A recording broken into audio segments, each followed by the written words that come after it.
एक राजा ने अपने सुनार को बुलाकर कहा कि मेरे लिए एक अंगूठी बनाओ और उसमें कोई ऐसी बात लिखो जो मेरे सौभाग्य के दिनों में मेरी खुशी को संयमित कर सके और जब मैं निराश हूं तो मुझे हिम्मत दे सके। सुनार ने अंगूठी तो बहुत आसानी से बना ली, लेकिन वो सोचने लगा कि ऐसी क्या बात मैं लिख दूं उस अंगूठी में। और सोचते सोचते जब उसकी कुछ समझ में नहीं आया तो ये एक पास में रहने वाले संत के पास पहुंचा और संत से सारी बातें बताई। संत ने कहा कि उसमें लिख दो, यह भी गुजर जाएगा। सुनार ने उसमें लिख दिया, यह भी गुजर जाएगा।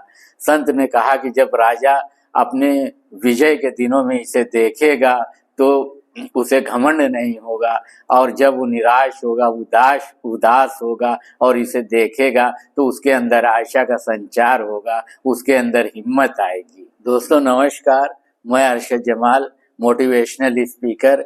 दोस्तों, जर्मनी में एक शहर था और उस शहर में एक बहुत बड़ा किला था। उस किले की सबसे ऊंची मीनार पर लिखा हुआ था, महिलाओं का विश्वास, द फेथ ऑफ वुमेन।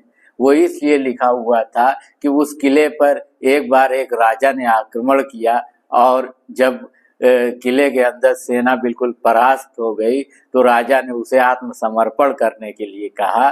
सेना ने कहा कि ठीक है, हम आत्मसमर्पण कर देंगे, लेकिन हमारी एक शर्त है, हमारे किले की महिलाओं को जो भी सामान, अपनी प्रिय वस्तु वो ढोकर ले जाना चाहे उन्हें ले जाने दिया जाए।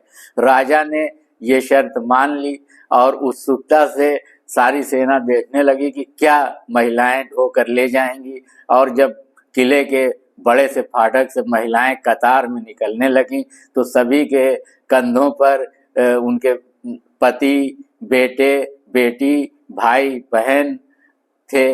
इससे ये पता चलता है कि महिलाएं केवल आभूषणों, जेवरों और गहनों से ही लगाव नहीं रखती हैं, अपितु संकट काल आने पर वो अपने परिवार, अपने पति, अपने बच्चों को सुरक्षित करती हैं।